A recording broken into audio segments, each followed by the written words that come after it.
Hi guys, welcome to episode 15 of the AlwayzGamesTV podcast. I am Roger Knowles, and it is the 1st of March, and I don't really know what else to say from there, but we're over 6 months old on the AlwayzGamesTV podcast. It was actually one of the first pieces of content I ever put out on the channel, and it's slowly grown over this time period into a lot more, so it's quite good. I am actually joined, I've got you an intro thing now. Yeah. Actually, we'll go with Mark. You ready? Right. The man who knows his Dragon Ball Z knowledge like no other, but will ignore the terrible Dragon Ball Evolution film. Mark. How do? And we're also joined by the man who works out at the gym like he's auditioning for the next 300 movie. Luke. Hi there. I thought I'd do a bit of a quick try and introduce you both. Have you missed yourself out? Hey, I'm the host. Oh, right. With the most. Host with the most. Oh dear. So how are we, guys? Yeah, good. We're good. Great. Yeah, really good. I had a bit of a hiatus with a bit of a time period between this podcast and the last one. We've all been a little bit busy.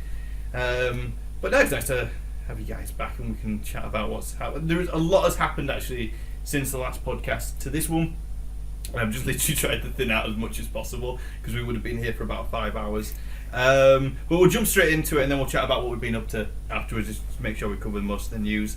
First up, basically, since, let's say, the last podcast and this one, we've had 2 betas that have happened.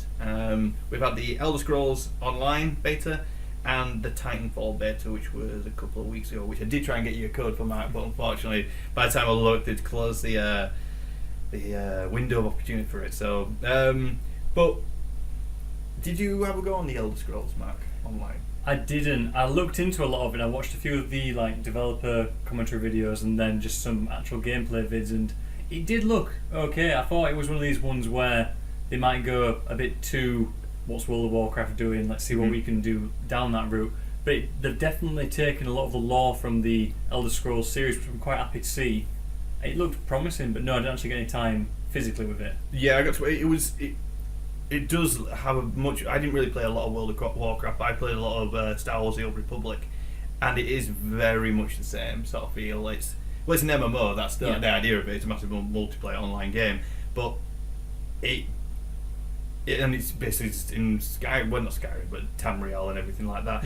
And yes, it is basically that. If someone says you just take an MMO version of that sort of franchise, that's basically what it is. Yes, there is a slight difference in the combat sort of system, but in the end it's almost identical sort of setup. You go and do your quest, take it from A to B, you hand it in, you gain your gear, your money, and off you go with the next quest of, wash, rinse, repeat, kill 10 rats, basically, hand in the rats. That's basically it. Have you Luke, you've never played the Skyrim franchise, so I haven't got 5 days, 17 hours to play such a game. Well, have you heard about the franchise of Elder Scrolls? No. So, I guess, you're more of a casual gamer in that sort of aspect. Now, I don't really know what to ask you, really. Have you ever been tempted to pick up an MMO? I've been tempted to play Skyrim because I've heard good things about it. But not really got around to it just yet. That's good. The best way to try and describe the gameplay of Skyrim is a single player RPG, open world. Again, doing quests, but you then pick up gear, you put your gear on, and that's basically it. And it's set in a very story-rich environment. They try and tell you everything about the world if you choose to find out about that world, sort of thing. But it's done very well. It did. What was the first one? It was Elder Scrolls, wasn't it? And Elder Scrolls 2, and then there was. Yeah, because Elder Scrolls 3 was the first one most people jumped onto, which was Morrowind, which was originally PC only, and then it came also to the Xbox. It was the first console-based Elder Scrolls. But a lot of people didn't try that from the console side because it was very classic, what we normally refer to as D&D style, combat mechanics. So, I don't know from what you've seen on Luke, but normally on these now, they're very you're playing Dragon's Dogma at the moment. They're a lot more like that. It's more first person, trying to pull you into the role. You can go third person, but it's not to the same scale. But it's very much you hit something, you've hit it because you see it. The action happens. In Morrowind, it was you would attack something, your sword swing animation would happen, and you might get this weird sound effect like a and if you read the combat log, it would say you're missing something. What was the combat log? Yeah, constantly scrolling in the bottom left of your screen. It's very text heavy for a lot of the things on there. And then from that they moved on to the Elder Scrolls Fall Oblivion, which is the one I then came into it. Yeah. That was most people's first big thing, because that came out quite early on in the Xbox 360's life as well. It was the first game I ever got for the PlayStation 3. Right, well that as well. Yeah. Because I know that's where, because again it was originally PC and they ported it across to the consoles, but it was one of the big pushes for RPGs, because Skyrim and Oblivion are like synonymous now with action RPGs, that they kind of set the bar on this kind of stuff now. Because to set them differently, like you play Dragon's Dogma or Dark Souls or any kind of game like that, it's very set by set. You know what you have to do. You're doing the same thing that anyone else who plays the game is going to do, maybe in your own way. Yeah. These games, like starting from Morrowind, are much more open world. There's a set storyline like arcing through the whole game. But it is sort of like tempting you to go towards a town more, because that's where the start of your little... That's where it wants to lead you to. Exactly. But you don't have to go there straight away. It is literally a point of that you could literally stand out and point in a direction and go, I'll walk that way, and you could walk for at least 20 minutes to half an hour, maybe a bit longer, and because you'd be slowed down by getting attacked by people, maybe trying to get robbed of wolves, things like that, or just being generally distracted by the environment. It was that very, very much an open world sort of aspect of it. And then they came out with Skyrim, didn't they? And which seems to have almost been extended of its life, the game, due to mods on the PC. Yeah. It was very much the same as Oblivion, like I say, it was open world, point in direction, you could just walk it.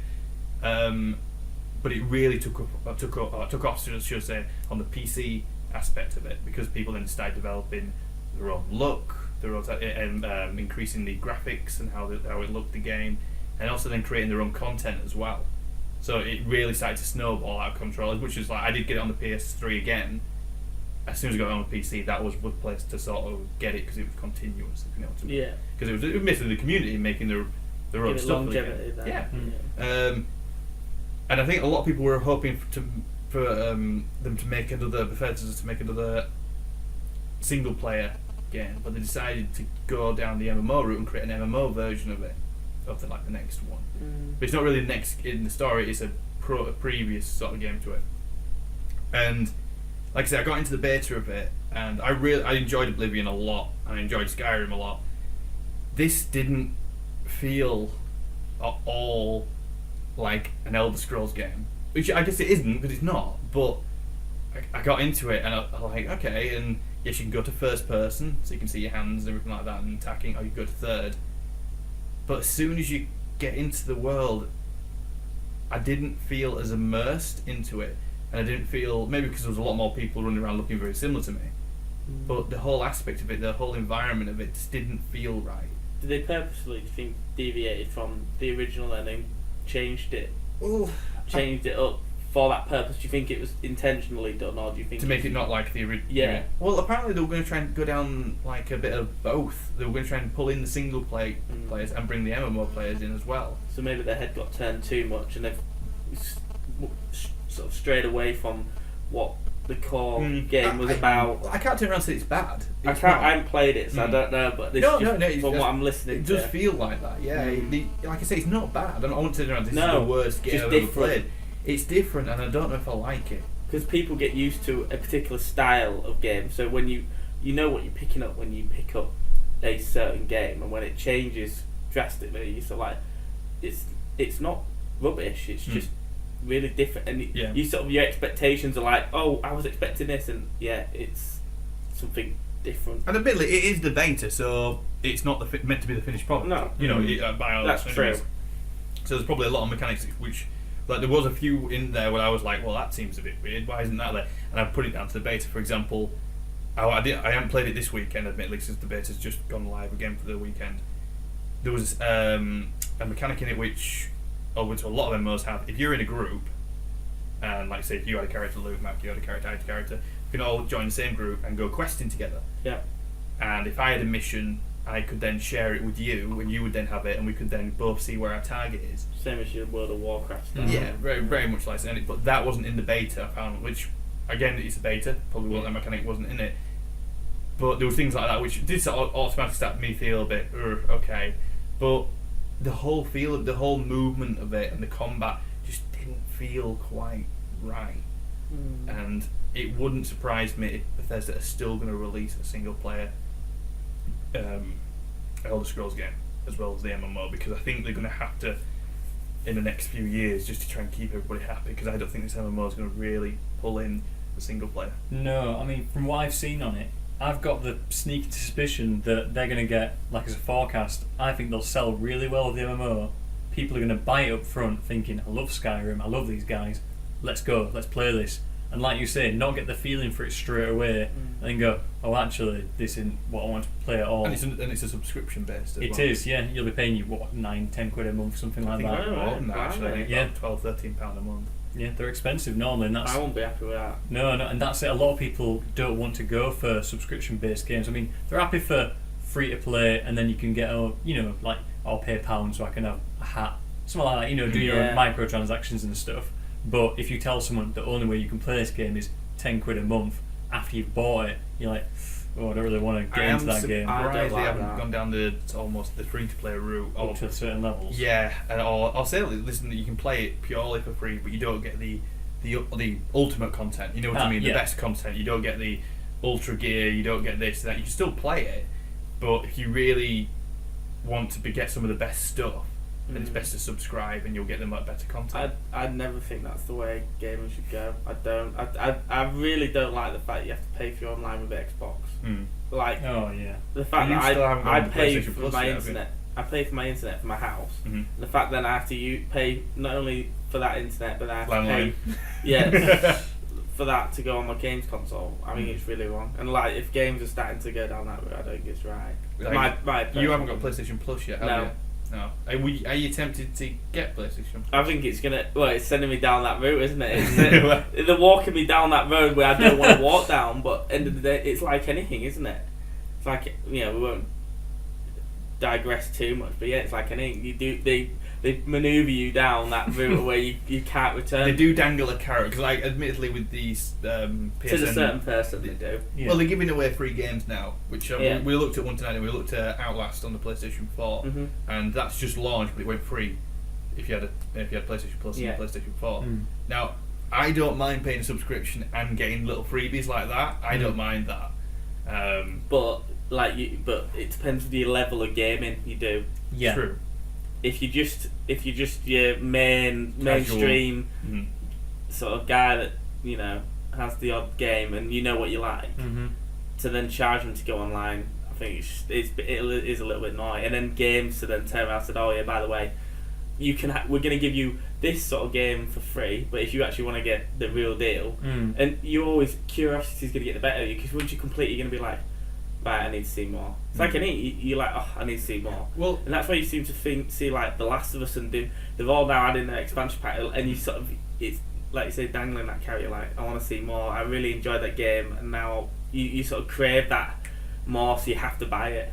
Well, I think with, like I say, a good thing about this actually is coming out on the PlayStation 4, but you don't actually need a PlayStation Plus subscription to be able to play this online. You do still need to subscribe to the game, but you don't need to subscribe to PlayStation Plus and the game. So really, they're taking the money from PlayStation. It's Plus, one or the other, yeah. And It's they're pocketing themselves. That's very good of them. But obviously, the reason why they do have subscriptions is to make sure they can keep the team on, to be able to keep it all clicking over, because obviously server maintenance, content creation, and that's why the idea. Well, I mean, you still need to pay for DLC, but I mean, you're paying for that sort of service, I guess. Are you working for them, Roger? Well, I mean, if I can die on this one, I still play World of Warcraft at the moment, because I came back to it recently, because Luke knows that I do like raids and things like that on the weekends and whatnot. You know what, I really miss raids on there, so that was one of the best times I've ever had. Well, this is what you do. Anyone who's ever played an MMO, you've always got the bug then, where at some point the games don't match up to it, because it's that level of,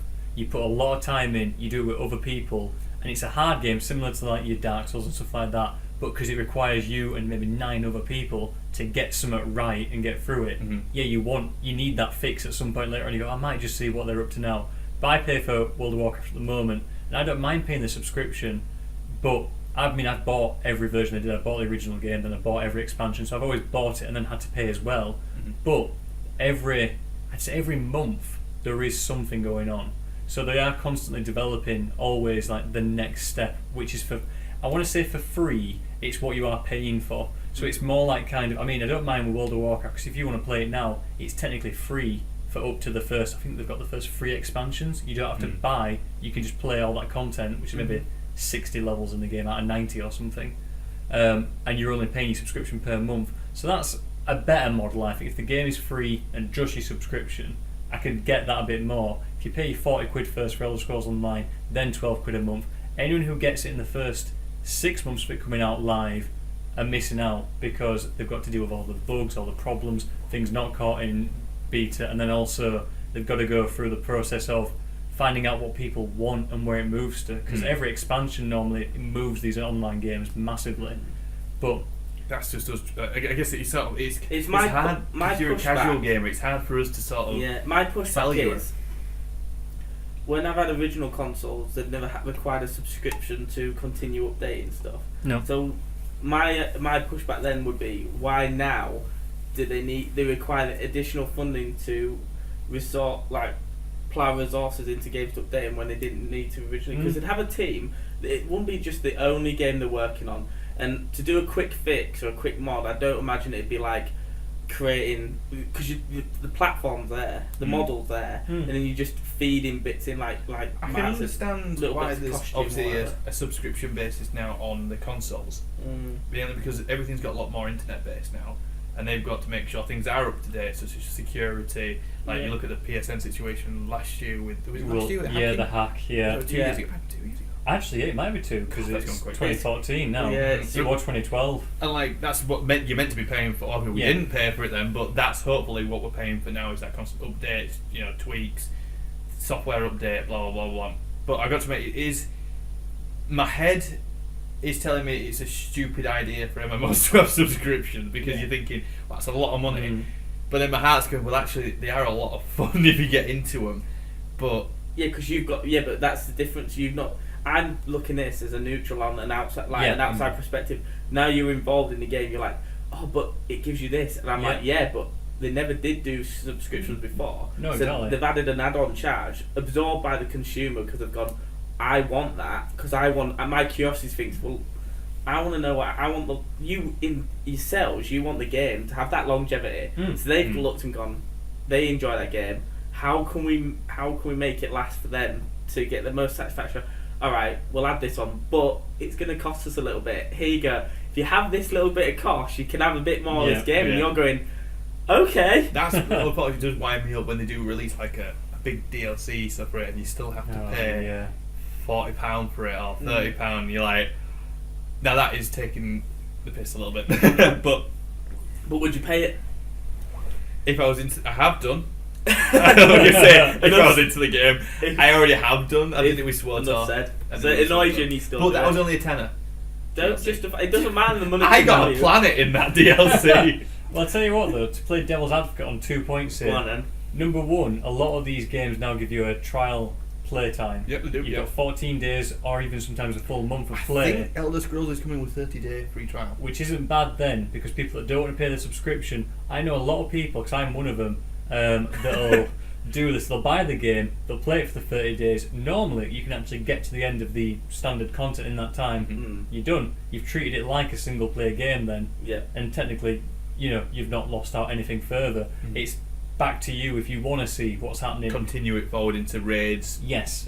dungeons and things like that. Because you could come back maybe even a year later and go, oh, I might pay for a month now, and all the stuff has happened already. So technically, you've not paid 12 months of subscription, you've paid one more month, but then you've got 12 months worth of development they've done on it. But the thing I was going to say was that really, I don't agree with things like PlayStation Network /Plus and Xbox Live charging you for online, because PC never has. All these servers on games and things like that are all managed by someone. Steam is very secure with your games and things. Like, I mean, to some extent, people think they're a bit too intrusive on like making sure, they email you and say, "Oh, I ain't seen this PC before. Ooh, where are you trying to play this from?" And all this kind of stuff. But I like that. I think it's good to keep it safe and secure. Yeah, just basically just trying to turn it up to make sure everything runs as smoothly as possible, I guess. And that's okay. Yeah, actually thinking about it, Steam doesn't have a subscription bit, which again, it kind of shocks you, because the games are pretty cheap, Yeah. and it's a service that you have to have really now to be able to get these games. It is a surprising sort of aspect that they haven't implemented a subscription base, which started to make me wonder about the Steam machines. Well, yeah, I mean, MMOs have been around a long time now. I mean, bringing it really back to stuff like your RuneScape and all things like this. I mean, the first one I ever played, I was in sixth form, and I was put off because of the subscription per month. I started playing Final Fantasy 11, and the reason I started that one was because brand recognition. I played Final Fantasy 1 to 10 and finished them all, and went, well, I need to play the next one. 12 was coming out a few years later. I'm like, well, let's see what's going on with 11. And I think that's where Elder Scrolls is trying to push here as well. It's going down a very similar route into Yeah. with its sort of going from a single player sort of game literally to an online game. But the thing is, similar to 11, I mean, Final Fantasy is different because every game is a completely different setting. Normally, every Elder Scrolls game is set in a different continent of the world. So, like in Oblivion, it was Cyrodiil. Yes. Skyrim is the place. Yeah. In Morrowind, it's Morrowind. Yeah. And, you know, it's all these different areas. It's all set in Tamriel, is that? Am I getting it? Yeah, Tamriel's right. You know, I know my law. But, I'm like, you're going to say the name, going with it, Tamriel. Yay! Because everyone's always guessing, like, oh, I think the next game's going to be... And I forget the names of the places now. There's like the one where there's a race called the Khajiit come from. It's like a desert place. It might be there. It could be the swampland where the Argonians are from. All these different pieces. Like, if you think of it like Lord of the Rings, it's like, let's set the next game in the dwarf place. Like The Hobbit, and let's set the game after in Rivendell for all the elves. And keep moving like that. The online game, as far as I'm aware, correct me if I'm wrong, Raj, but it's either 1,000 years in the past or the future or something along those lines. It's set before the games. Yeah. All the previous games are set. And I know that there's actually multiple continents inside the MMO, so technically you could be strolling through Morrowind, go over to Skyrim and come back to one of the other places. Well, yes and no. Because, like I say, when it basically starts up in the starter section, and you move on. This is, like I said, I only played like a couple of days of it. So you start in the starting section, and it's split up into 3, and 3 of the races are part of. There's 9 races. That's math. 9 races, right? And the 3 of the races are in 3 different sections. So you'll see 2 other races in your section if you choose one. That makes sense. And then that then develops onto, once you've done that area, into another new area for newbies. And then I think that then develops into a whole new section where I don't know if you can actually walk across into the enemy's area as far as I know. You might be able to. This is me just saying it. I got to about level 22. Okay. And at that point, I still don't think I'd come across anybody who hadn't been part of my starting section. Are the races or factions rival in this? Because I know when World of Warcraft first came out, that was a big thing, like a selling point on, you're against each other, it's the Horde versus the Alliance. If you pick an orc, you'll be against these. Admittedly, PvP wasn't active on that weekend bit, so I get it. It could have been this weekend when it could have been launched, but as far as I know, I hadn't seen anything actually of the PvP, in truth. But as far as I know, it's a 3-faction section sort of way of doing it, and then there's 3 races within that faction. Faction. And what you can do is, what I do know about is if you hit level cap, you can do a bit like we do on Call of Duty. You can prestige, and you go back to level whatever and actually join another faction and level up through that faction, but you'll have stats or buffs from your previous playthrough, and you would prestige, you can go back to the beginning and then go through the other faction, as far as I know. So the factions aren't limited by race then? As far as I know, no, because then you could go through that section of that race. But, but I don't. This is what they've been saying running up to the beta, and again, I ain't tested that one. They actually have implemented that, but that was apparently the original plan, was that you would get prestige and then go through the other faction and see all the other areas, but with the other race. As far as I know. Now, the one thing I did want to ask about the beta on this one, while it was still, before it actually comes out, because I know we're on this one for a while, so I'll keep it short now. No, there you go. But I played the beta to the Final Fantasy 14 A Realm Reborn, just beta time they were doing for the testing on there. And straight afterwards, I paid for it. I bought the game, paid a month, because they gave you could carry on your character, and they gave you loads of extra stuff just for basically supporting it. Being part of it. And so I thought, I've got it now. I see. If I come back to it later, I'll go for it. And the biggest issue I had with that, I didn't actually get to the level cap. Normally, I'm quite good at it, but I wasn't too bothered this time.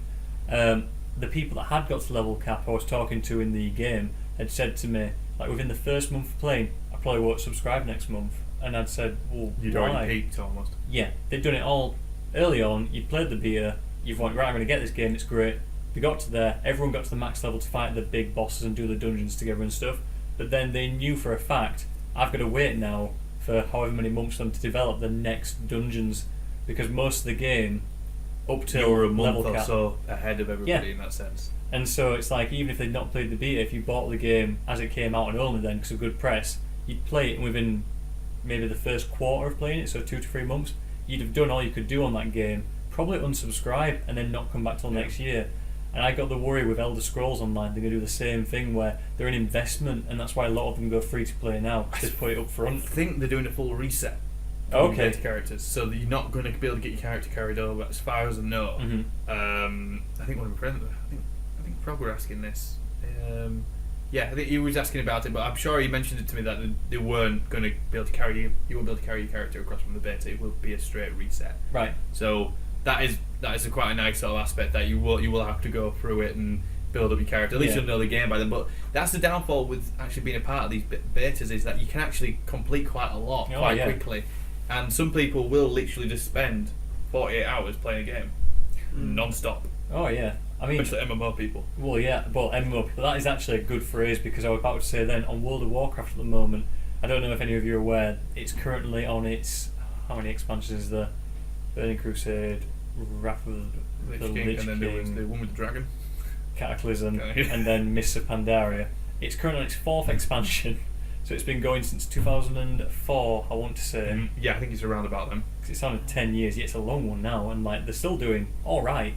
But they've got another expansion coming out called Warlords of Draenor, and the idea for that is they're kind of doing a bit of a back in time on the story and doing a bit of a what if scenario, just to keep going with it. And I think the level cap will go from 90 to 100, so they're finally going to hit like level 100. And I think that's redesigning all the characters as well. They are, like to make models all and graphics stuff up a little bit, because it is starting to look quite an old game now. It is, well, 10 years, so it's quite fair. But all the people that are playing at the moment, until that expansion comes out, they haven't got a lot to do. If you've done the dungeons that are up to there, I know so many people that have got 6 characters, and I mean, considering one character can take you in-game time, maybe about, I want to say 10 days, so 240 hours or whatever of time to get one guy to level 90. They can do it faster now or whatever, they've got good at the game.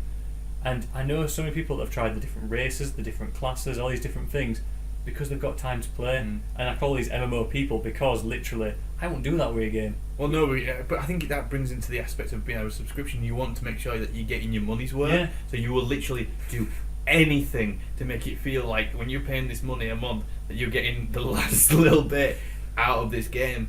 And that's why when I played Star Wars: The Old Republic, I loved it. I played it solidly for 6 months, and I mean solidly for 6 months. It was I worked somewhere else at that time, and I only worked part time, so it was like I only worked 3 days a week. And literally the rest of that week, and I mean I would stay up till 1 o'clock in the morning, go to bed, get up at 7, have a breakfast, and start playing it again, solidly for 6 months. And I went hardcore, and every other game was ignored. I just couldn't be bothered with it, because I was like, well, I had to make sure I kept up to pace with the gear, make sure I didn't fall behind, because when we started doing raids, and that would be like 16-man raids, if you fell behind, your guild wouldn't want you in the group because you're not strong enough. So to make sure you're strong enough, you had to make sure you worked it to make sure you got like this one glove, which would ump up your health just at that extra 2% more, which would get you through the boss of that raid that was coming up the month after. An alcoholic. So how did you manage to get off this this crack cocaine? Actually, in truth, the reason why I stopped Star Wars: The Old Republic was no, we kept going quite fine actually. It's still going very well actually, as far as I know. The Old Republic's gone free to play now. You just can't go back. I can't go back. But my guild that I was with, Phoenix, we were.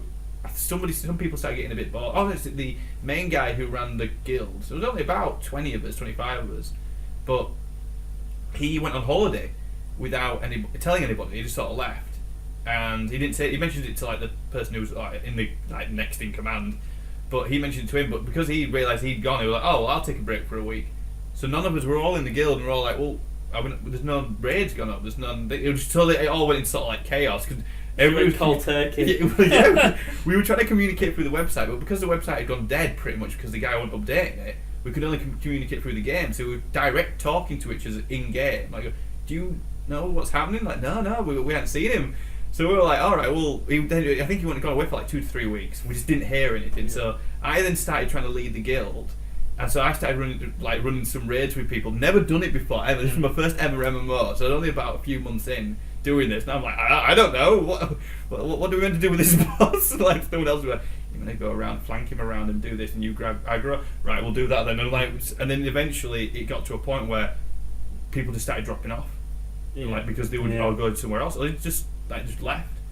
And by the time the guy came back, the actual guild had dropped by about half, and by that point, it was just getting to a point where we was like, yeah, I think the time was coming to an end for that guild, so people just were going elsewhere. And because it's so hard to actually get up into a guild, I thought, to relate to people, because you have to know them sort of in a sense of knowing how they play, what they do, and how they do it. It was hard for me to join another guild and get into it because I'd already been playing with these guys for the last 6 months. And no, I hadn't actually met these guys in real life. I only knew them across this game, but you feel like you do know them. And because at that point you sort of get a bit of a bad taste in your mouth, and you go, well, I walked away from it. And it was like, I've never gone, I went back for 1 month, and after a week I was like, no, this I can't do this anymore, and this who came away, and I've never ever gone back.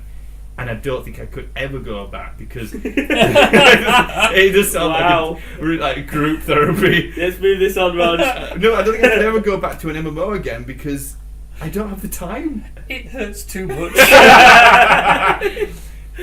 It was a hard time having to leave, and He never told me he was going.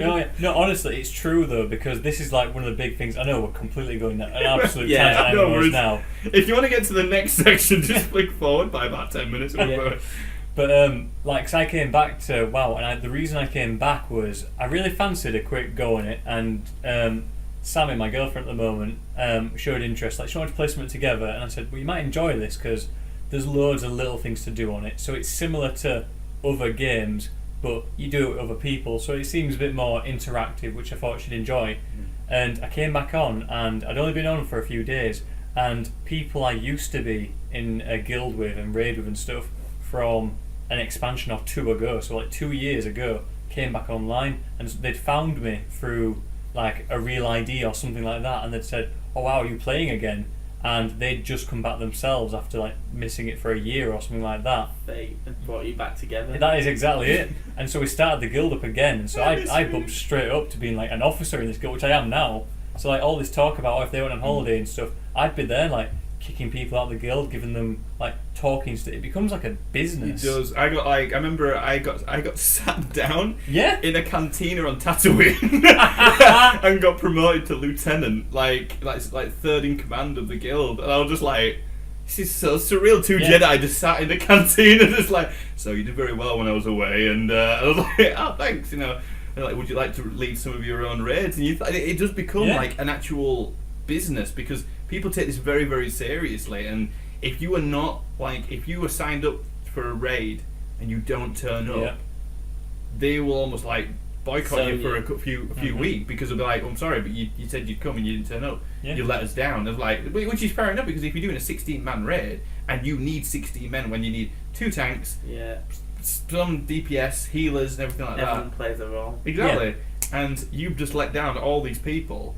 They will literally boycott you and say, well, that's it for a few weeks, then you're on the bench. You're like, I'm so sorry, guys. My cat were ill, But which is it? Yeah, it becomes literally a life within a game. Which is where I think the addiction comes from for people. Because I mean, I'm not saying you were addicted, Roger, but it sounds you were quite into it. I was very into it. I got really, really. It was good. In fact, he took a part-time job, played it for 6 months straight. I didn't take a part-time job because of the game. Yeah. The subscription money's not easy. Oh god. And that's been group therapy. Yeah, pretty much. It was a very good game. I love Star Wars, so it kind of came in really well. I went to get into Star Wars Galaxies. Oh, that was good. I missed it really. Galaxies. I really wish that was still going because I love sandbox sort of elements of games, and that was like the sandbox element of it is that it was like a living world basically going to your trading systems and everything like that. Whereas Star Wars: The Old Republic was almost like a roller coaster MMO, where it was more story based and you would follow it along. And everyone does the same thing in a slightly different way. Whereas with the sandbox is they kind of like get you through the tutorial bit, and it's open world. Yeah, just go, find your own quests, find your own gear, and good luck. And that was basically it. And that's what I did like about Star Wars Galaxies, but unfortunately I kind of missed the boat on that one, but missed the train away with the blues. But yeah, anyway. Yeah, the other beta. Elder Scrolls Online beta is still going, and I don't think I'm going to subscribe to it. How about you? Thanks, Roger. No, sorry Bethesda, in case you're listening, we know you're one of the fans. I still haven't completed Skyrim yet, so I'm going to make sure I go back to that. It's hard to complete, to be fair, though, and it has had free DLC expansion-y kind of things. I bought the house building one. Oh, yeah, half stone. No, not half stone, half fire. Yeah. I had a picture of a key on it, I remember that. Yeah, because I got that one as well. You can also adopt orphans. Yeah. It was Dawn Guard. Luke giving us a look. Right, the next beta. Jesus Christ, we're only about that far down. The next beta that I had to go on was Titanfall, which that one. Well, I did a couple of first impressions videos, and if you do watch them, you'll notice almost instantly my reaction towards the game, and it was. Thoroughly enjoyment. Almost instantly. I played you get an introduction to the game where you learn your controls and everything like that, and they'll introduce you to this mirror's edge system of running at walls, the free running and everything like that. Just basic, and then the Call of Duty throw a grenade, reload, and all that sort of thing. And so you go through that, but as soon as you start doing this free running aspect, your game feels so fluid, and it feels very, very natural to a point where I just can't believe this has not been implemented earlier. See, that I thought it'd be completely opposite, because it's like a completely new concept, really, isn't it? That style of game. It's almost taking the original first-person shooter aspect and just putting another layer under it. Yeah. And just that one layer, we're not even talking about the Titans yet or anything like that, just this free running aspect of it. You're looking at buildings and you're going, right, well, okay, it's the size of maps are very much Call of Duty size. They're not big, they're quite small, everything's very close quarters. Buildings have multiple layers now, which is good, but you can literally just look at a building and go and start running up it and then jump off and run up it. You can't just run straight to the top, you have to sort of hop and skip, you jump all the way up and then get up there. But the whole movement was smooth and fluid, and that's what I liked about it. And then you get given a Titan, which is basically a transformer, but you can climb in and use, and that again adds another element to the gameplay. And then not only that, it's only a 6v6 map, so there's only 6 other players versus your team, but they've dropped AI in as well, so there's computer controlled characters on the map. And they're what you call almost like the rookies, like the terrible. The AI isn't amazing. It's a bit like they can literally be all stood in the line shooting in one direction. You can walk up to them and it'd take them half a second for them to turn around and see you, sort of thing. Whereas obviously a real player would be moving all the way around, everything like that. But what it makes you do is, with this AI being so terrible, and you shooting them, it makes you feel more like a badass. So you feel like you're adding more to the gameplay and the match. You may kill 20 of these AI, which might not really sway the battle in your favour. You'll gain points for it, but you feel like you've added to the fight. So it sounds a bit like Battlefront, for the idea of that was a completely AI based thing, where if you played that multiplayer, there was constant. The way you won on Battlefront games was you'd be like, I played Star Wars Battlefront a lot. Yep. You'd have like the Empire as one side and the Rebels as the other. Both have 200 lives. As soon as people have died on either side for 200 lives, that's it. Game over. Basically, that's a very similar concept to it.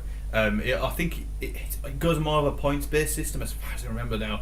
Thinking back to it, you come in, you start in, and everybody's got a 2-minute counter on the Titan. It's you got your gun, same as always, first-person shooter, and you bottom right, you've got a symbol of the Titan, and say it counts down, and the more kills you get, the quicker that timer goes down. Yeah, similar to like you kind of what do you call them in Modern Warfare now? You get, kill streak rewards and stuff. It's basically that sort of concept there. If you more kills you get, them quicker it sort of counts down. If you die though, it doesn't reset. It keeps away early. So for example, if you took out about 5 AI, it might jump an extra 10 seconds quicker. So you might knock 10 seconds off. If you killed another player, it might drop it by 30 seconds. If you killed a Titan while you're on foot, which is very easy to do actually, you might see a Titan in front of you and player controlled and you're just on foot, it doesn't make it so you impossible to take down Titan. It gives everybody a possibility of being. If you're clever enough, you can take down Titan or even multiple Titans just by one person. And it does that by it gives everybody a gun that is an anti-Titan gun, and you can choose different ones. And you can also climb on them and try and take out the armor at the back and shoot it. And so then there's different, but then there's the things that they can do to stop that from happening. They can hop out, or they can get somebody else to shoot you off of them. And if you manage to take it down Titan, it could drop it even further timer until you hear the sweet words "Titan ready," and then you can select a section where your Titan can drop, and you'll just see it. And that's one good thing about it is the actual sound and the feeling of this game. You'll go right, well, you'll be on a building or something like that, and you go right, I'll drop it on that road there, and you'll hear like a boom. And you look up and you can see it come out like through the atmosphere, and it's coming down, and it just hits the ground. And the sound and the vibration within it, it's just unbelievable. You almost feel like it has hit, and that's how good this game actually looks. Even though like I said, the textures aren't amazing, but there's so much going on that you like the hairs on the back of your neck stick up when the first Titan drops of yours, and you see it just stood there, and you're like, ah! You just want to get in it straight away and blow shit up, basically. But like I said, the look of the game isn't amazing, but there's something about it that makes it feel. I don't know, it's like when you first ever played the Modern Warfare 1 for the first time, and you played it online. I remember playing it because it was the first ever real game I played online, and I had such an adrenaline rush from it because I've never played an online game before that my hands were shaking, and it was like that, and I'd never had that feeling for years for playing an online game. And I had it again, and it was something about it because I think it was the sound and the atmosphere, and there was just so much crap going on that you just thought like you were panicking but also enjoying it at the same time. If you know what I mean? Yeah. It's hard to describe that feeling that I got playing Titanfall, but it's been a long time since I felt it, and it was just utterly immense. Well, you've made it sound. I want to buy it. Yeah, I've wanted it for a while now. It's a shame Some it of doesn't the come people out saying the for same PlayStation. thing. That is unfortunate. One thing I think Microsoft have either, I don't know if it's they're saying it's an exclusive, but I've also heard this before when they called a game an exclusive, and it's actually been a timed exclusive. It's just that they, whatever reasons it is in the contract of the developers or the publishers, that they weren't allowed to say it was a timed exclusive, and then eventually it's come out on the PlayStation. Yeah, so. So keep your fingers crossed. It could still come across. As far as we know, it's not, but it could still come across. All being I well. think it sounds definitely like a PlayStation game, and it sounds like a lot of gamers will want on that console. Oh yeah. Well, I think that is honestly the reason why Microsoft have said we'll buy the rights to this for a set period of time, or whatever the deal may be, because they think it's going to turn people onto it and go, Call of Duty, especially with Ghost, it's only worked in their favour that Ghost didn't do very well, and people are going, I need the new fix, this isn't doing it for me. Yeah. And look at that game. I've had a few problems, and it doesn't seem to have taken off as much. And much of that is published by EA as well. It doesn't seem to have hit the spot as what they were hoping it to. It was very quick after Battlefield 3 though as well. Like Battlefield 2 was a while ago now, and then 2142 was close to that. DLC one, not DLC, sorry, downloadable sort of online game. Yeah, it was like a separate. I quite kind of enjoyed that version. actually. I really That enjoyed one it. was great. It was only a tenner as well, or something. I remember right. It wasn't bad, but yeah, I think it's going to be a funny one on this one. Like I think most people will have to buy into it on PC originally. I'll be getting it on PC personally.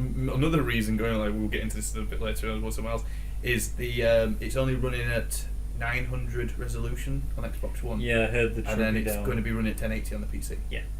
So if not more. If not more, yeah.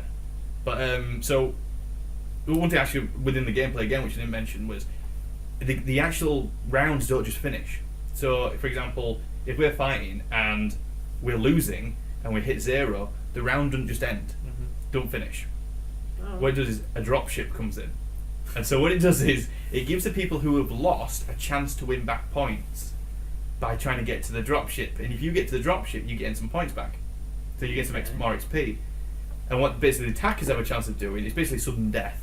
Yeah. And they can wipe you out, and they get more points, like a last little ditch for like maybe 30 seconds, 45 seconds of trying to get points back more, or you can get. It's just a nice little basically cat and mouse situation. You'll see where the dropship's going to land, and you just see everybody running to it, and it just gives that an extra 45 minutes to a minute gameplay, which is just very different to Call of Duty. So you'll get in and you'll see people climb into the dropship, and they'll be stabbed like out the window shooting down at enemies, trying to help your allies get to the ships and stuff. So that's just another element of it which I thought was quite different, but quite stands Yeah, I out. quite like it. And there's Titans still going around as well, so you see Titans like with a big massive chain gun coming towards the dropship, trying to shoot it down and everything like that. And you're just like, and you're literally jumping around just trying to get to the dropship as fast as possible. They seem to have done a really good job of the theming on it, like atmosphere and things like that. Seems like you'll play the game and you'll be in the game. Modern Warfare, early ones, I know for a fact they did want people to feel that really kind of, which promoted a lot of camping, but get really into the mindset of, say if you were playing, I forget what the mode is now, Search and Destroy? Yeah. That mode where you die, you're out for that round, people would be really careful, like with... I still have to think that's one of the best. We before this one we'd play that a lot, wouldn't we? And it was really good, and you had to hold your nerve and you know, like who could hold out the longest, Yeah. and then you could have someone who'd be as cocky as anything and will literally run to it and do it within about 20 seconds. You're just like, you bastard, like. But a lot of the time you just go, you're dead. Yeah. You'll go, and then they'd go, and you'd be like. I still think Modern Warfare 1 had some of the best maps. Oh yeah. Really is, like, so best laid out and so different, whereas now they all look very similar. Very sort of. small as well. Yeah, and that's one thing about Modern Warfare 1 was my most. I still think that's one of the best first-person shooters, personally. I admit that, okay, there's not the zombie modes and stuff like that, but there was something about, I think, that even the music of the main theme, like main menu, I can hear it now, and I'm like, I'm feeling that I used to get and stuff like that. And I think it mainly because it was the first online game that I ever played properly, like competitive play. But no, I got to admit, Titanfall is really, really good, and I would advise anybody to get it. And that kind of takes us into the next story, which I haven't got on my list actually, but Xbox One has had a price drop. Microsoft announced it was going down to £400, and it will also include a copy of Titanfall. Yeah. Wow. But for £400 you get the Xbox with the Kinect and Titanfall. So That is good. that is actually, well, I'm going to say to you, do you think that's a good deal? I personally do. Yeah. If I had the money, I'd almost be quite tempted if I thought that well, no, I probably wouldn't. But I mean, because I can get Titanfall on the PC, Yeah. I'm not as tempted for that deal. But if I couldn't get it on the PC and I had tried it, Yeah. I'd be very tempted to actually buy the Xbox One just for Titanfall. Oh yeah. People on the fence between PS4 or Xbox One would definitely have more weight now, at least, to go right. Sony, your move, kind of thing, because a lot of the games so far for both consoles are almost multi-platform. I can't think of many at the moment. The only ones that come to mind is Dead Rising for Xbox One and Killzone for PlayStation 4. There's that Roman one as well. Yeah. Rise, but we had NAC. Oh, NAC. PlayStation Yes, had good NAC, point. and then Xbox had. I'd say we had NAC. I know. But, you know what I mean? But yeah, the enemy Xbox. But I've got PlayStation. But it's PlayStation had NAC and Xbox One had Rise, but I think that both sides neither of them did very well. So No, they balanced out quite well. Yeah. But Destiny will be for both, won't it? Yes, it is. Yeah, that's for a multi-platform. And is that Bungie who's part of that? Yeah. Is that right? Yeah, because I think that's going to be the one that people might, if they're aware of it or they're big on their like gaming news and stuff like that, might be literally. I'm looking forward on. to seeing what more that game has about it. Yeah. Because Or anything. Yeah, because I think the last time I saw it was it E3, the last big video we saw, so. and it showed them fighting out the people, and it was really cheesy to develop. Like, hi, let's take a look at your gun. And yeah. But it looks like a blend between Halo and Borderlands, sort of feel of it. Anyway, like I don't know if even if the gear drop is randomized, because they haven't announced it. It seemed to be in the video that it was randomized. So you might get a random drop. I don't know, but like, by the looks of it, it was. But yeah, now that could be an interesting one. But again, like you said, that's multi-platform. Metal Gear Solid, which is coming out next month, multi-platform. You actually just digressing a little bit. What is the next big Sony hitter coming out? I don't actually know.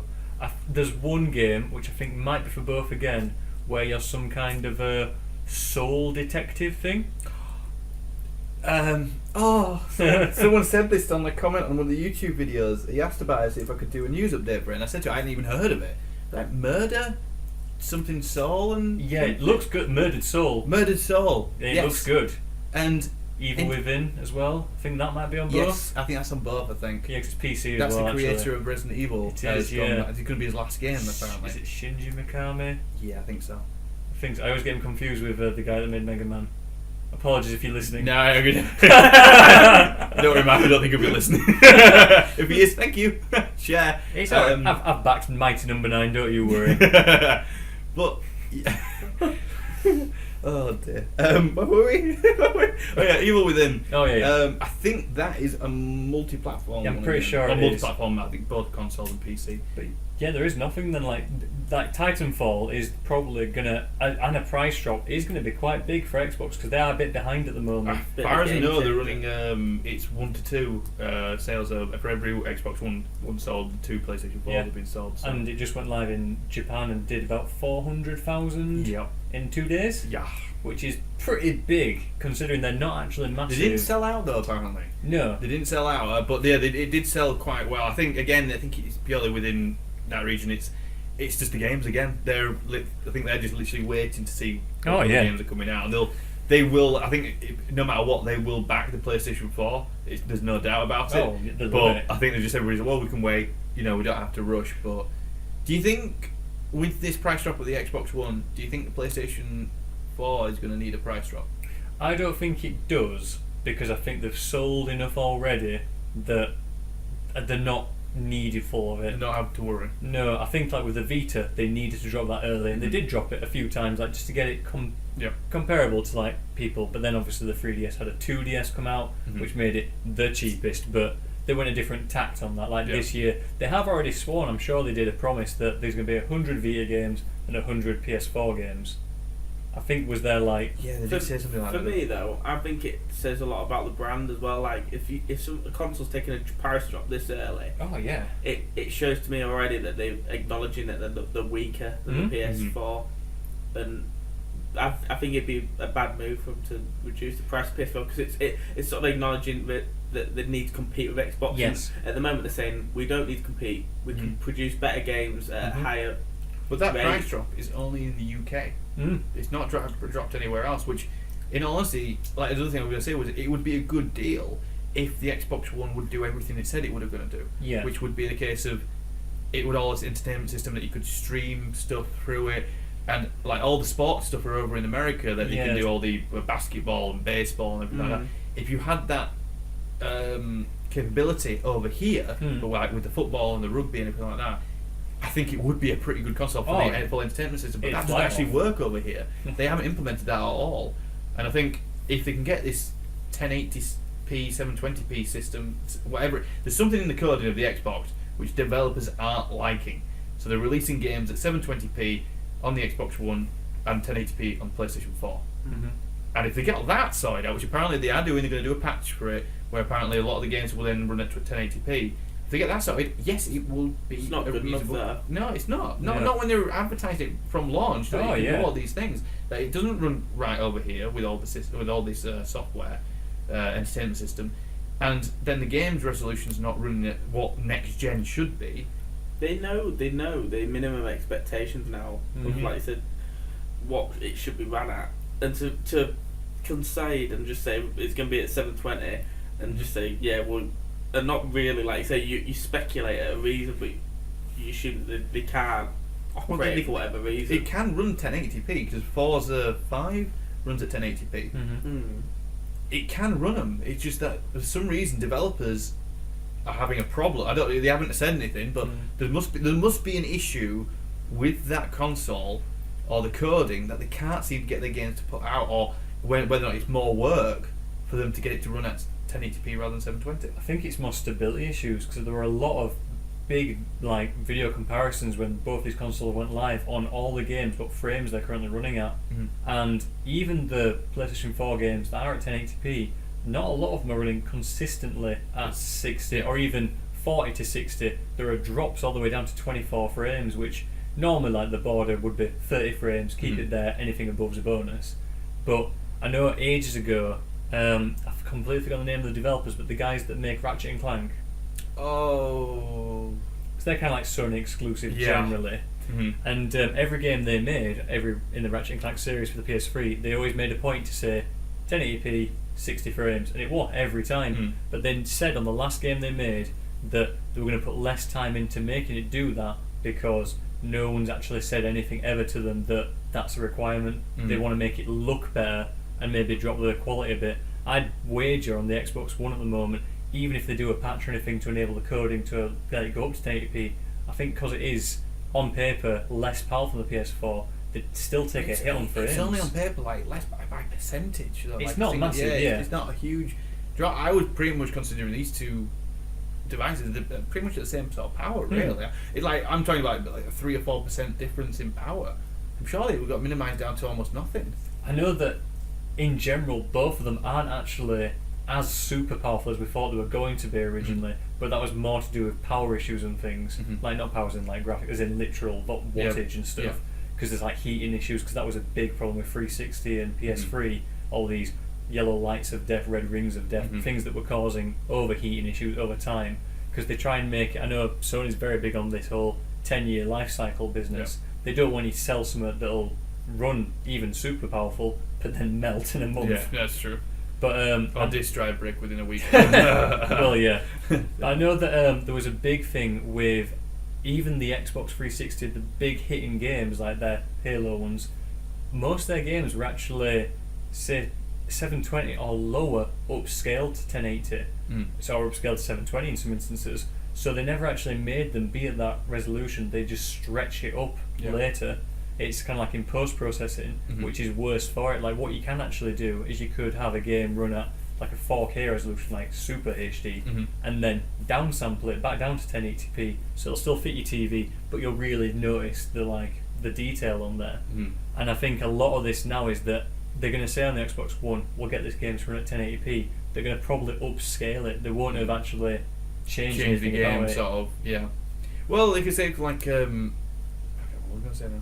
But yeah, the only big game now, which I know is coming out next month, which is solidly running, well, apparently solidly running at 60 frames and 1080p, is the Metal Gear Solid Ground Zeroes, which again brings me on to the next section, which we guys had a little look at the comparisons video that Konami released, I think it was about a week ago now, and it shows the Xbox 360 and PlayStation 3 running at 30 frames at 720p, the Xbox One running at 720p with 60 frames, and the PlayStation 4 running at 1080p and 60 frames. And personally, I've become quite a bit of a snob when it comes to frames per second since getting onto the PC sort of situation, which is, again, 60 frames have been around for quite a long time on the PC, even higher. And so when I saw it, I was like, yeah, PlayStation 4 is insane. I even showed it to my mother, this video. I said to her, I went, which one's the better one? And she was like, well, I think they all look the same. I was like, no. And eventually when she took... anyway, by the end of it, she realised, the PlayStation 4 one was better. The one you pointed to. the one that only took up the screen. Yeah. But, I personally do think it looks the best. Okay, Not being biased. Based on? Based on the rest of them.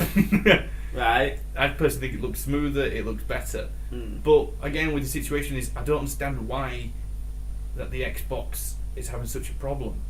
It's The Xbox One? Yeah, the Xbox One. It's even Kojima's come out and said that he favours the PlayStation 4 over other rival consoles. Yeah. Well, that's just an obvious observation that I think we've all made tonight, isn't it already? Well, and it's been a continuous.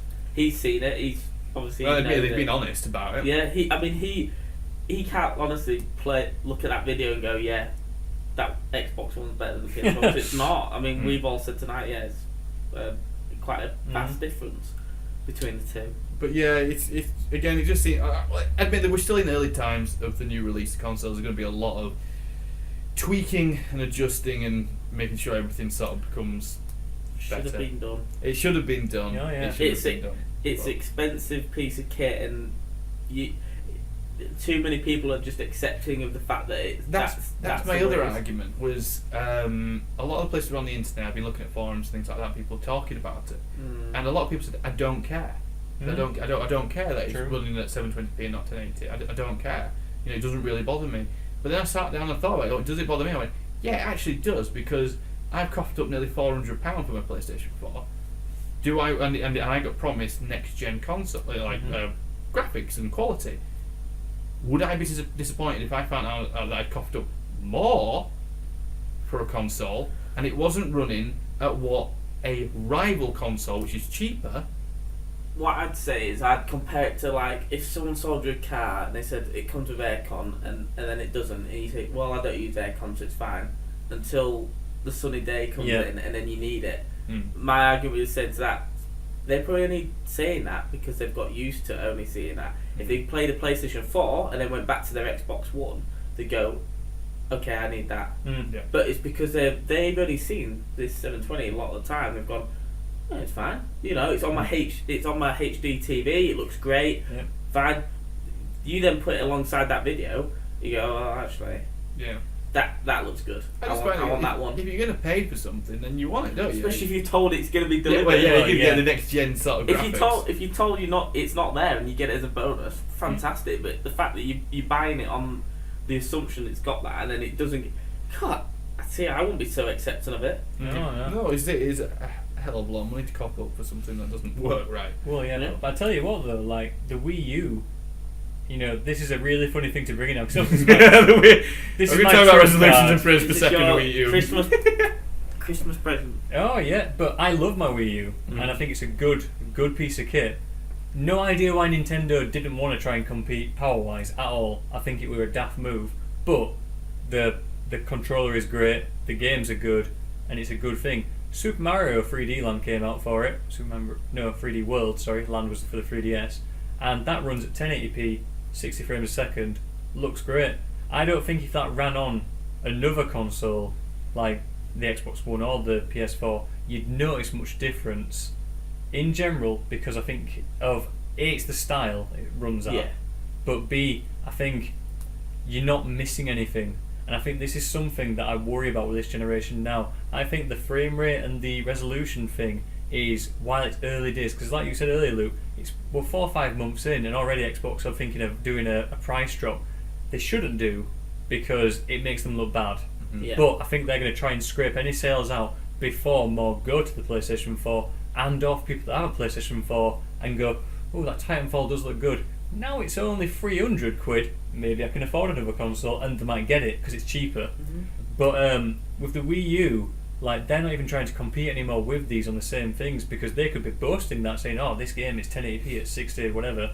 But I think in a few months, when there's something else to talk about, they'll drop this now, because I guarantee you in 2 to 3 years they're going to push the power on these consoles. They want it to look as good as a game can look. Because you think, you take a launch title PS3 game, let's go with Uncharted, and then you take a game from the very end of its lifespan, well, in fact, Ground Zeroes. Oh yeah. And Metal Gear 4 was quite later. I mean, it's not at the end, but it was later. But even you look at The Last of Us as well. Oh, The Last of Us, that's a brilliant example. These games look dramatically different, but they're on the same system. They look like they're almost from 2 different generations. Yeah, exactly. But there's no difference in resolution. Frame rate on The Last of Us isn't steady 60. But is that the fact that the TVs have got better as well from when it first came out on PS? I don't know when HD properly came into effect. They get used to coding for the consoles and what they're capable of doing, and sort of being able to, obviously, when it comes to the PC market, they've got more of an idea, they've got more diverse, so they can make some of these games, which is fantastic. The other problems with the PC games is that they have to create levels of quality, because you have to be able to turn it down. So with the console, they only need to make it for there's one standard and one standard alone. But it does take time for developers to get used to these new consoles. And plus, we're at a time where developers are creating consoles for the previous generation and what is now the current generation. So they're creating almost 2 games, in a sense, or upscaling or downscaling. Because presently there seems to be upscaling to the next consoles. So they're not really developing a game for the console. It's a PlayStation 3 game which has been tweaked to make it look better and released on the PlayStation 4. Admittedly, one bit of news which I did a news update for was on the new Middle-earth Shadow of Mordor game that's coming out. They've actually announced that they are creating these games for the PlayStation 4 and the Xbox One, and they're going to turn down the graphics rather than have to turn them up. Which I think that's the way to do it, is to create the games for the game for the best console and turn down the graphics and the performance down to the previous generation. Yeah, 'cause you can only increase so much. I mean, they've done a lot on the PlayStation 3 at the moment with these HD kind of like ports of games again, like Kingdom Hearts HD or like the Shadow of the Colossus, things like that. Good PS2 games. They've taken the assets from them, replaced them with higher textures and stuff like that, and then just changed the coding like so it works on the PS3 architecture, and then they've made it so it runs at the higher like resolution stuff, and they look good. But the thing is, I see that game, I say, yeah, that's a good looking game, but I know it was a PS2 game, and now it just looks a bit sharper, and that's what I feel is Ground Zeroes now, is that, to Luke's point, they've made it on the PS3, and I see it on the PS4, I go, good looking game, it's a sharper version of the PS3 version, it's almost like PS3.5, Yeah. whereas if they made it on the 4 first, I'd be like, wow, that looks great, they tone it down. They'd have to do things where they'd have to replace the textures for really simpler meshes, so they're not as high res, they'd have to lower the shading effects, any post-processing like particle effects, and they do view distance, anything they can do to shrink it down. Because that's why I think The Last of Us looks so good. They realised from Uncharted 1, right, we can add more shadow effects in, but then we can't make it load more than this much space at once, because it overloads what's on screen. And it's just these little tips and tricks, like a lot of them are really silly things where they're not actually currently processing live some of the effects. So when we look at it, we go, wow, that looks so good, when really they've done things in a certain way that it's smoke and mirrors. Yeah, we say smoke and mirrors. It's not actually doing it. Like the shadow is just actually an animation loop on the wall, constantly moving, because they know that if the lighting source is also moving in time with it, they're not having to generate that shadow. They can just make the wall have a black smudge go back and forth on it. As long as you've got the lighting source, won't change. Mapping it at the same time, sort of thing. Yeah, exactly that. But then you've got the real shadow processing on top of that, so it looks really good. It's just knowing the consoles and knowing the coding and knowing what you can do and what you can't do and what you can get away with.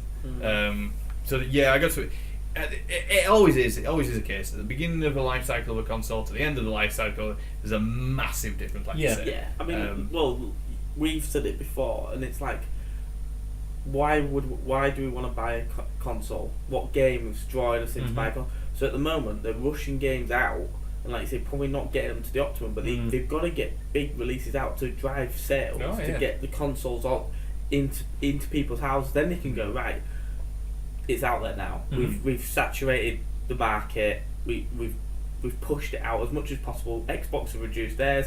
PlayStation's have optimised theirs. Great, we're in. Right, now how are we then going to drive sales further? Improve quality of game, improve availability. At the moment though, they need to flood the market with games, which developers are like, well, you're either going to compromise on quality, or it's just going to take longer. And like, so you know, Metal Gear may have put this back and separated into different segments of games, thinking, I know my market and I don't want to give them some piss poor so graphics. They release the prologue first and then we'll see what happens. To satisfy you bloody PS4 people knocking on the door saying, we need you to come in it, or Xbox saying, we need this game because we need to sell this. We're not selling consoles. They've gone, fine, we'll drip feed this first, and then you. But so I don't disappoint my fans or whatever. I don't know. They might not think like this, but we're going to give you some higher end. So like you said, PS3 low level to drive sales. Then they go, thank God we've got some breathing room to actually work on the quality of the game now.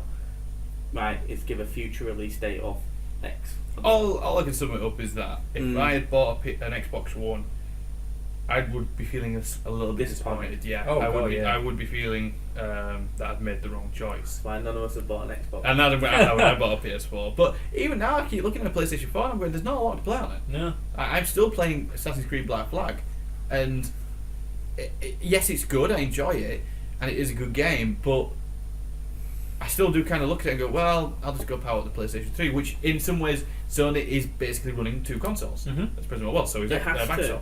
Yeah, they're running two consoles. They're running previous gen and the next gen, and the transfer over to the next gen is going to be a lot longer than what it previously was, because there isn't as big of a jump. We always said we'd treat them as two separate consoles. Because you can't play your PS3 game on PS4. And some games you like. I think that's why, like, I know Mark's been the same when we spoke about it before. There's nothing really, really pulling me into the PS4 to buy it. And until them few games do come in, then it will change. I'm still waiting on Wii U games, and that console's been out 2 years. So I mean, it shows that what can happen, and they're not doing well. But the 3DS did the same. That was downhill for a year, I think. And then Ocarina of Time 3DS came out, it started moving up, and they did about 4 consecutive games that just knocked all the doors down. And this is why I think PS4 are basically saying to us, get the games in this market so people like Luke and Mark will buy this console, because at the moment there's nothing there that's appealing to them, especially your mainstream people. They want to see FIFA, Call of Duty, maybe there's Titanfall, you know, your big hitters. Right, get him in. You look how fast Grand Theft Auto was, like, get him onto that console quick. All I know is that this next month is going to be a busy month of releases. We've got, well, we'll get to that in a bit, but there's a lot of big games coming up. Looking forward to it. But anyway, we'll move on to the UK Top 10 chart.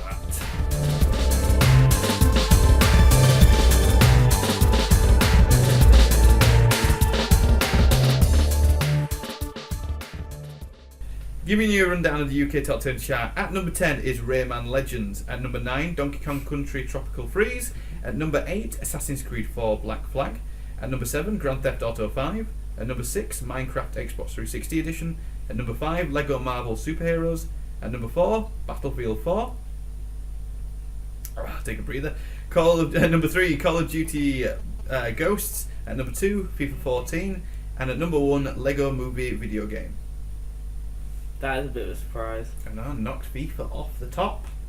That I'm shocked that's been at the top for so long, because that was released in October. Yeah, it's been a while. It's March now. Just to make a note, this is actually, we're recording this on the Saturday night, and this is previous week's top 10 chart. Obviously, on Monday everything's changing again. So. But even in February, you'd expect something to have knocked it off sooner. The top from October I think it's October when FIFA's released to now. I always find it funny to compare the UK's top 10 with like worldwide, any different country. I haven't actually checked the worldwide one. I didn't know what that was on. I don't know where to find it. I've seen it before on some sites. I'll have to take a look because, for example, like you never really see any RPGs on there. Like no, that's true. Skyrim is the only one I've seen on there. Yeah, and FIFA that didn't do well in other countries. No, that's true. You know, they've got NFL, and I'm gonna say NFL. Madden 22's come out in America. That's soccer's. No, nothing. And that's it. But yeah, and I got to talk about that. Well, I think it's alongside the movie release, obviously, of Lego movie video game. That's good. Yeah. Apparently, the video game that I've heard, the film's apparently very good. The video game, apparently, though, because it's been made alongside a film, it's not as good as what previous Lego games are. Because I don't know whether or not that's due to the fact that obviously when you're making a film, there's different scripts and stuff like that, and it's constantly in adjustment. The film is when it's being made. Whether that they were trying to make the game alongside it, and we're having to obviously change it depending on how the film's being made. So you're gonna have to remove sections, add sections, and change sections. That's maybe why. Disjointed. Whereas obviously with all the other Lego games, they've been making it forget the films, like the Hobbit or Lord of the Rings or Star Wars or Indiana Jones. I think for a second, they've been out for a while, obviously a long time, some of them, and they know what they've got. There's nothing's going to change within that film. So they've got it, and they can just make that game fun. Like Rambo, the video game. I don't know if we're going to actually bring that up on the podcast. Yes, the Rambo the video game got launched last Friday, and today I didn't hear. Yeah, and we've done the top 10. Well, I don't think it made it. It might have been number 11. I didn't check. Top 100 next time. It didn't. It got some bad reviews to a point where I think it's already in contender for 2014's worst game of the year. That's how bad it is. I saw, was it Total Biscuit on YouTube mentioned something along the lines that it looks like a bad PlayStation 2 game. That's how it looks. Wow. And it's come out on PC, PlayStation 3 and Xbox 360, and the price is about £45 for it. Yeah. It says also it's on the rail shooter, and there's quick time events in it, and there's a perk in it which actually stops you from losing. So it says you can literally put down your controller and leave the room and come back, and you will have completed the level. Okay. So yeah. So that came out last. Is it just the movie on DVD? But they've made it so when you press X, it does the shooting noise. I think that could have been better. Or press R2 and L2 to quick quotes from Stallone. Yeah. But yeah, that didn't do too well. Anyway, also we're going to mention what's coming up on the PlayStation Plus if you're a PlayStation Plus owner. Coming available in March. That there will be. Make sure I read this right. Dead Nation Apocalypse Edition will be coming out on the PlayStation 4. So if you're a PlayStation Plus subscriber, that will be free to you. Also on the PlayStation 3, Tomb Raider, last year's reboot version of it, not the definitive edition, just the original. What do you call it? Tomb Raider's original edition? Tomb Raider 2013. Yeah, 2013 edition. It will be free and available for you on the PlayStation 3. Also, Thomas Was Alone. It's a quirky.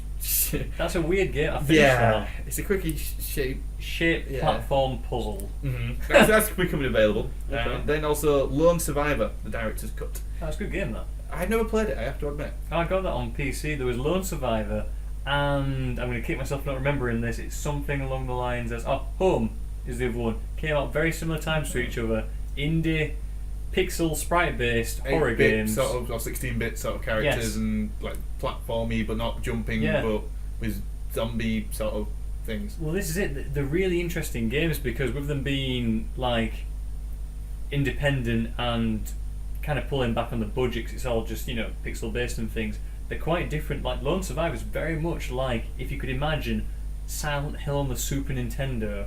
Is what I'd like to say. Actually, that's actually a really good description of it, actually. See, looking at the video of it, that's probably the best way to describe it. I also bring it into another topic, talking about like indie games. I watched the Indie Game the movie. Oh yeah, that's good. I think about a week ago. That is fantastic. I was a bit skeptical. One of my friends bought it for me and was like, "Oh, just watch it. It's really, really good." I was like, "Okay." And it's a documentary about three developers. Like three different developers. Yeah, developer there's groups. Phil Fish who made Fez. Yep. There's Team Meat who did Super Meat Boy. And Braid, the guy who did Braid. Yeah, who then worked on the current PS4 game that's coming out. That's going to be quite a big one. Yeah, he says, it's got a very silly name, but that's going to be an exclusive that people are quite looking forward to. And I'm going to kick myself for not remembering it. I'll bring it next time. Okay. Yeah. But I didn't realise that. It's really interesting documentary actually, and the guy who did Fez. Bless him. I felt so sorry for him. Careful what you say now because people hate him at the moment. Really? Why? He was working on his next game and all of a sudden, because people were just tweeting him and giving him abuse and all this stuff, he basically just turned around and said to everyone, "Fine, no game, I give up." And he stopped. And just recently, I think within the last 2 weeks, he's just come back online again and people are all like, "Do you come back here?" And they're all proper hate him. Yeah, they were really funny with him. With Fez, like you see what stuff that he was doing. Like he won an award for it and got funding to be able to create this game called Fez, and he started developing it. And his partner, who was developing it with him, walked out pretty much, and it took a lot longer for him to develop. And they lost the book. Like he runs down. He says, "Last time I spoke to you, he said he's finally got leukemia." And then his dad managed to come through it. His parents then got a divorce. His girlfriend left him. He lost funding for the game. Yep. He had no money, and then at that point his partner who was making the game with him walked out. Yep. And was going through legal situations about the Fez the game or whether who owns the rights to it, and. You sort of, obviously, however people think of him on the internet, I'm just going by this documentary at this present moment. But I felt so freaking sorry for the guy. The amount of pressure that was on him. And he even turned around in the documentary and said, I may have been a little bit I might have gone overboard on what the game was meant to be. I should maybe have started with a smaller game and created that. I went full out and created this game. And it sold well. It eventually released, but he goes to PAX. Which is an event a bit like E3 but for smaller games, indie games, something like that. And at that time he'd bought all the signs for it. He'd created a demo of the game. He'd designed a booth to be able to show it off and everything like that. And even the night before, he didn't even know whether or not he'd be able to show the game off because his ex-partner in business hadn't signed the contract to do with the license or the shares of it all. So literally the night before, you see him just sat there and he goes, "I'm gonna fucking kill him," and he's on about his ex-partner because he's just so wound up, and you just like look at this guy. This guy's gonna break. He's just a snap. If this guy literally pulls it and says, "Oh no, I do not want the Fez to be put on the booth," you can see the utter frustration in this young lad's, well, not young, but this lad's face, and it's just unbelievable. It's a great documentary. And then you've got, like I say, the Super Meat Boy guys, who again, two very different people who developed it. Yeah, they are. The programmer and the like artist stroke designer. And their relationship, where they didn't actually sort of, they were in two different parts of the country, weren't they? Yeah. And they were developing it, and how it was started off as a Flash game originally. Yeah, they worked in Newgrounds a lot. That's it, and they created Meat Boy, and then they were going to release Super Meat Boy on the Xbox 360, and the amount of time that they just put into it, and it's just unbelievable. It really is. It's a great documentary. If you haven't seen it, watch it, because it kind of opens to the eyes a little bit. I don't know whether or not how much of it was dramatised, I don't know. You never know with these sort of things. But it does seem very naturally made, and the amount of pressure that was put on them for these games to be created. Like, say, the guy who did Fairs, who recently walked out of the game, he was, like, shows you some of the comments he were getting, like, and it was like F you, whatever, F you, and why isn't this game out yet? And he goes, and he actually says a really good moment. He says this, and he goes, when Rockstar were developing Grand Theft Auto 4, there was 1,000 people making it, and it took them 5 years to make it. When they did Red Dead Redemption, 1,000 people were making it, and it took 4 to 5 years to be made. Nobody's fucking complaining at them and having a go at them about it. There's just me. And I've been in development for 3 years. There's 1,000 people, and I just thought it's an extremely funny but sad documentary at the same time. And I got to be able to, with the indie games, it's just eye-opening. The amount of stress that these guys put themselves through, and they have no money at certain points. It's just unbelievable. Well, the programmer on like Super Meat Boy, he says he won't ever go back and look at that code again. I think that's a quote in the movie, because it just would cause him to break down, because they were so close at the end. Like, he kind of finishes off one of the parts of the movie, which I won't spoil for anyone in case they watch it, because I think you definitely should watch it, Luke. You'd enjoy it, I think. It's about them trying to go live on Xbox Live and getting it shown on the front page. Like, they were doing some kind of like summer of whatever games or something, and they knew that first day sales are the big hitters, and they were just checking the numbers, and they were so stressed. Like, the game was finished and working now, but they'd signed these deals, done these things here, and he said later on, like, because they ported it to PC, and I think did it ever come to anything else? I don't think it did, actually. No, I think it was just those two. Probably because they're very similar, like, coding. I think it's got X and A, they probably use it on, I don't know.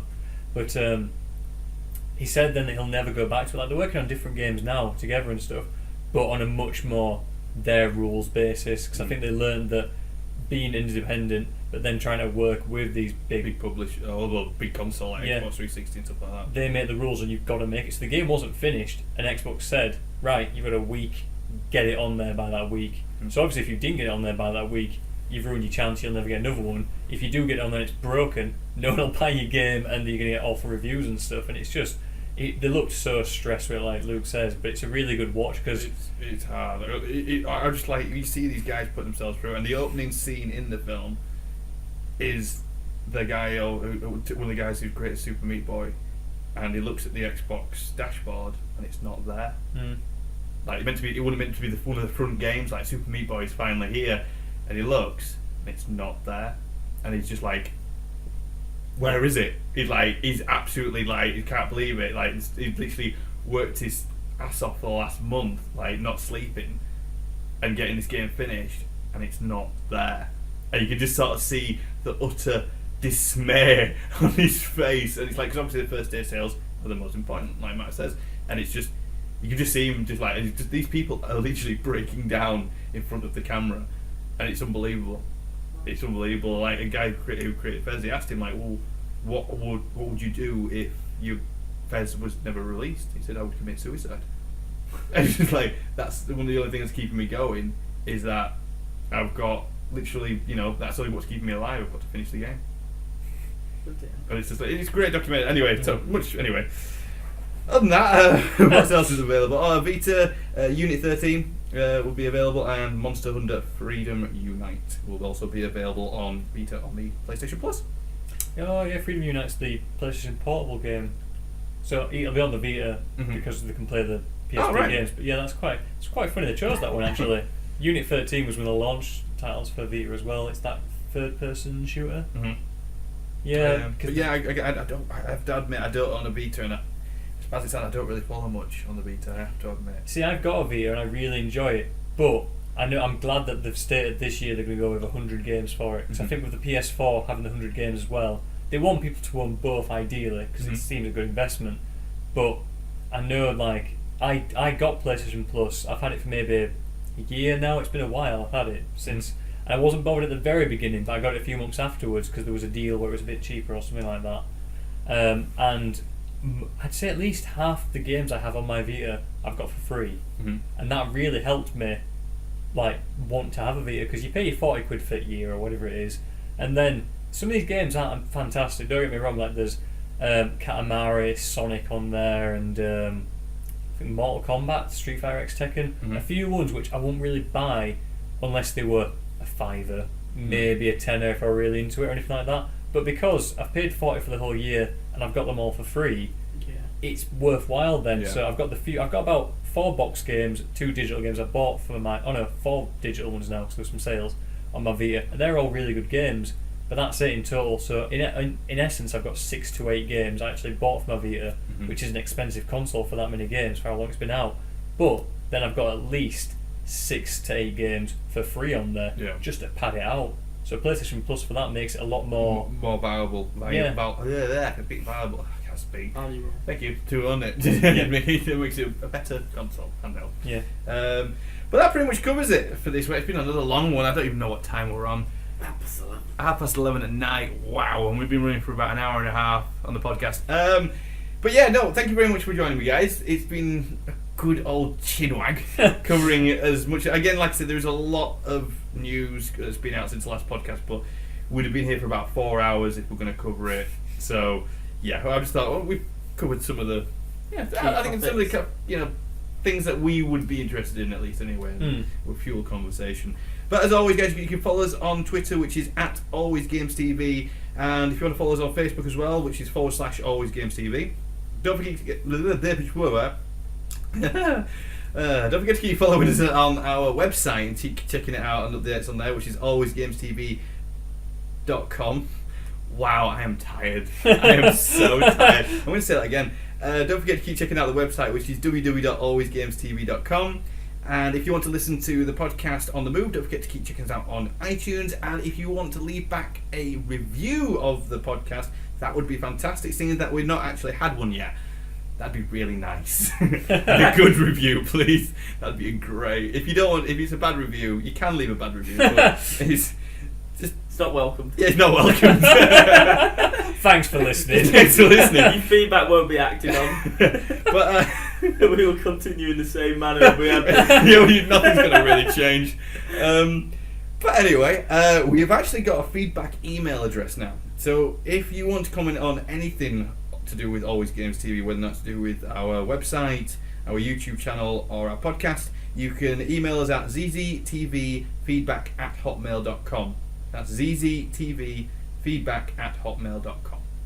So any lovely comments there. Anything you want to mention that you would like to be read out on the show, God, it sounds like it's woo. Any other thing that should be read out on the show, we will happily read it out again if it's a nice comment. Keep it clean. Yeah, keep it clean.